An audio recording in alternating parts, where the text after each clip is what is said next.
नमस्कार वृषभ राशि के मित्रों। आज का राशिफल उन वृषभ राशि के जातकों के लिए है जिनके मन में बार बार सवाल उठ रहा है कि 2026 में कब शादी के योग बनेंगे। जो रिश्ते अब तक अटके हुए थे, क्या उनमें स्पष्टता के संकेत ग्रह गोचर दे रहा है? प्रेम विवाह की संभावना है या फिर पारिवारिक सहमति से शादी हो पाएगी? मेरे मित्रों, यदि आप भी अविवाहित हैं और अपनी शादी को लेकर के आपके मन में सवाल है तो यह वीडियो आज आपके लिए है।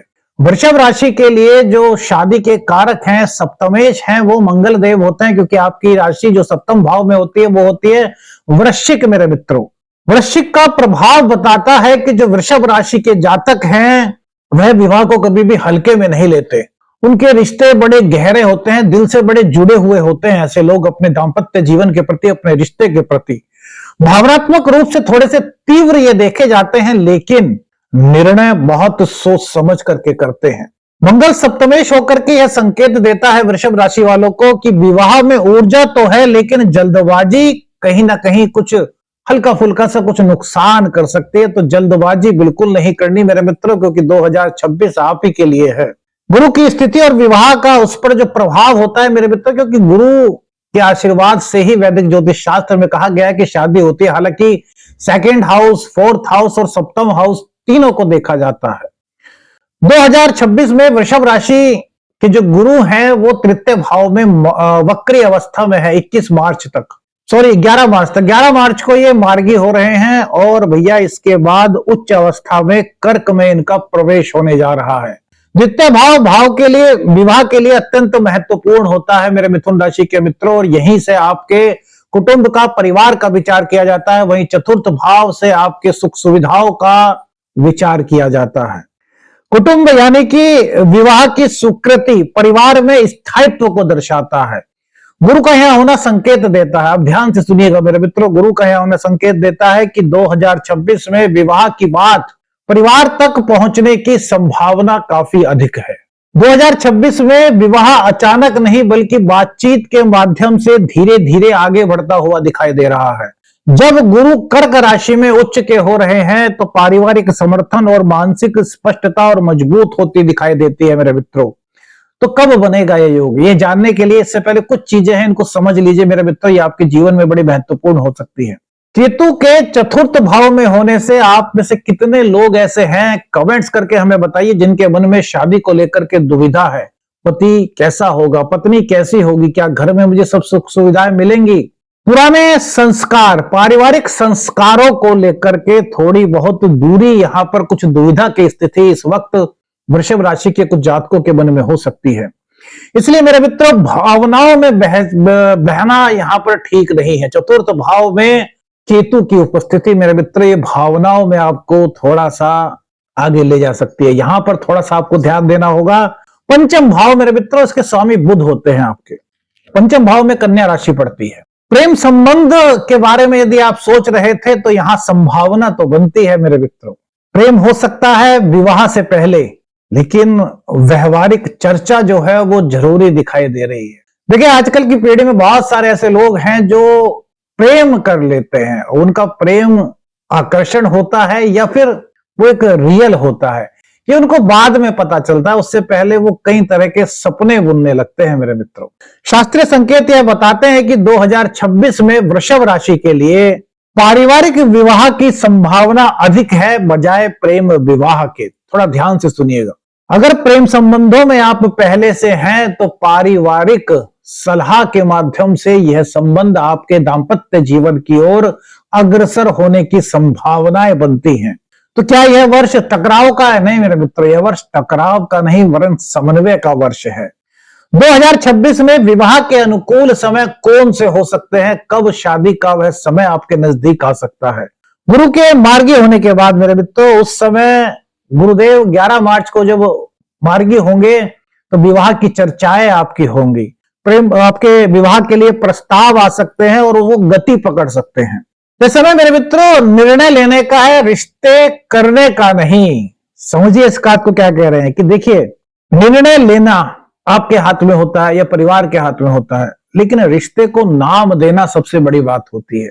आप मन से प्रेम संबंधों में रहकर के भी किसी को अपना मान सकते हैं, लेकिन शादी के बाद जो नाम मिलता है ना मेरे मित्रों, वो एक सामाजिक होता है।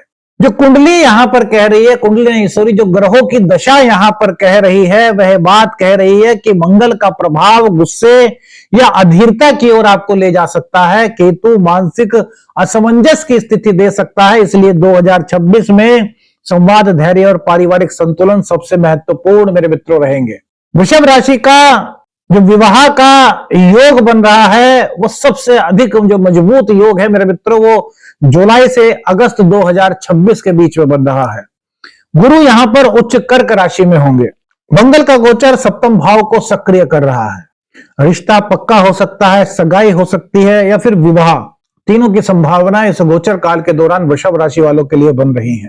थोड़ी सी देरी से सही, लेकिन जो दूसरा योग बनेगा, वो दूसरा योग बनेगा सितंबर से अक्टूबर 2026 के बीच। गुरु अभी उच्च में है 30 अक्टूबर तक। केतु का प्रभाव यहां पर कमजोर हो रहा है, लेकिन केतु अपने नक्षत्र मघा नक्षत्र में आ रहे हैं मेरे मित्रों। तो यहां पर जो उलझने थी, जो आपके मन में असमंजस था, वो धीरे धीरे दूर हो रहा है। निर्णय फाइनल होने की स्थिति में यहां पर पहुंच रहा है। अगर पहले से कोई रुकावट थी विवाह में, तो मेरे मित्रों अब वो गति पकड़ेगी। लेकिन एक बात का ध्यान रखिए, जनवरी, फरवरी और 11 मार्च से पहले का समय, यहां पर कुछ संभावना ऐसी बनती है कि या तो बात ना बने, यदि बात बनती है तो बाद में आपको कुछ और पता चल सकता है। कुछ इस तरह की संभावनाएं ग्रह गोचर का संकेत यहां पर दे रहा है।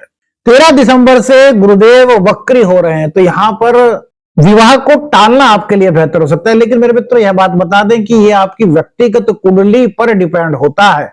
हम ग्रह गोचर की स्थिति बता रहे हैं। अब यदि फिर भी नहीं हो रहा, तो आपको अपनी किसी विशेषज्ञ को अपनी कुंडली दिखानी चाहिए मेरे मित्रों। जुलाई और अगस्त 2 ऐसे महीने हैं जहां पर प्रबल शादी के योग वृषभ राशि वालों के लिए दिखाई दे रहे हैं, संकेत बन रहे हैं। वृषभ राशि के लिए विवाह के संकेत जो है मेरे मित्रों, वो समझदारी से, प्रक्रिया के माध्यम से और परिवार की भागीदारी से होते हुए दिखाई देते हैं। भावना और व्यवहारिकता में संतुलन आपको रखना होगा, सही समय पर निर्णय आपको लेना होगा। क्योंकि शनिदेव की जो स्थिति है मेरे मित्रों, वो आपके लगन पर तीसरी दृष्टि डाल रहे हैं। तो यहां पर कभी तो आपको ऐसा लग सकता है कि आप किसी को पसंद करते हैं, तो यार मेरी उससे शादी हो जाए। और कभी आपके मन में यह सवाल उठ सकता है कि यार हम जिसको पसंद करते हैं, वो क्या वास्तव में हमारा जीवन साथी बनने के लिए लायक है? मतलब वो सब सुविधाएं जिसकी हमने अपेक्षाएं की हैं, वो क्या सभी सुख सुविधाएं हमें उनके यहां मिल पाएंगी या वो हमें दे पाएंगे? इस तरह की परिस्थिति शनिदेव के फर्स्ट हाउस पर देखने से वृषभ राशि वालों के लिए बन रही है। देखिए, आपकी व्यक्तिगत कुंडली जो होती है उस पर डिपेंड होता है, लेकिन कुछ चीजों को मैं आपसे एक चीज बता दूं मेरे मित्रों, जो आपके लिए बड़ी महत्वपूर्ण है। शादी जीवन भर का साथ होता है, तो यहां पर आपको 2 चीजों को सोच समझ करके चलना है। क्या यहां पर एक तो भावनाओं में नहीं बहना, क्योंकि भैया जो केतु हैं चतुर्थ स्थान में और जो राहु हैं उनकी दृष्टि आपके सेकंड हाउस पर है। तो यहां पर क्या है कि कुछ भ्रम की स्थिति हो सकती है। अचानक से कोई अच्छा लग सकता है, अचानक से कोई अच्छा नहीं भी लग सकता है। यानी कि किसी को पसंद करते हैं और अचानक से लग सकता है नहीं यार ये अच्छा नहीं। तो अचानक लगने के ऊपर आपको बिल्कुल नहीं जाना। आपको किस चीज को देखना है, इस बात को याद रखिए। पति और पत्नी, पति को विष्णु कहा गया है हमारे वेदों में, और पत्नी जो वधु होती है उसको मां लक्ष्मी का स्वरूप माना गया है। तो यहां पर आपको सिर्फ और सिर्फ एक चीज देखनी है, यार हम जो हैं वो एक दूसरे का अच्छी तरीके से साथ निभा सकते हैं, क्या हमारी फीलिंग्स मिलती हैं। और मेरे मित्रों, जब भी आप अपनी कुंडली का मैच मेकिंग वगैरह जो भी आप कराते हैं, तो उसमें 3 चीजें देखिए, एक संतान योग और एक करियर का योग। करियर अच्छा होगा तभी तो जीवन आगे बढ़ पाएगा। और इसके अलावा एक चीज और मेरे मित्रों जो सबको ध्यान देनी चाहिए, वो चीज होती है हमारा चरित्र। इन 3 चीजों को यदि आप कुंडली में देखते हैं मेरे मित्रों, तो आपके जीवन में काफी अच्छी सकारात्मक संभावनाएं बन सकती हैं। देखिए, वैसे तो शादी के मामले में जो उपाय होते हैं वो व्यक्तिगत कुंडली के आधार पर होते हैं, लेकिन फिर भी एक जर्नल जो रेमेडीज हो सकती हैं शादी के लिए, यदि कोई उसमें दिक्कत है तो उसके लिए क्या कर सकते हैं, उसके लिए 3 उपाय आपको बता रहे हैं। सबसे पहला उपाय, मंगलवार को हनुमान जी को गुड़ चने का भोग लगाइए। सेकंड उपाय, बुधवार को या फिर गणेश चतुर्थी के दिन, 2 गणेश चतुर्थी एक महीने में आती है, गणेश भगवान के मंदिर में जाकर के उनको मोदक का प्रसाद लगाइए।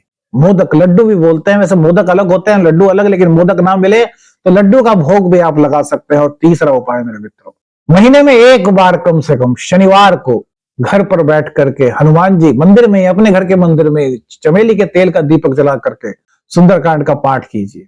और मित्रों, कौन सी बात सबसे ज्यादा अच्छी लगी वीडियो में, कमेंट्स करके बताइए। वीडियो अच्छी लगी तो लाइक और शेयर कीजिएगा। चैनल पर नए, चैनल को सब्सक्राइब कीजिएगा। आदेश आदेश लखन निरंजन। हर हर महादेव।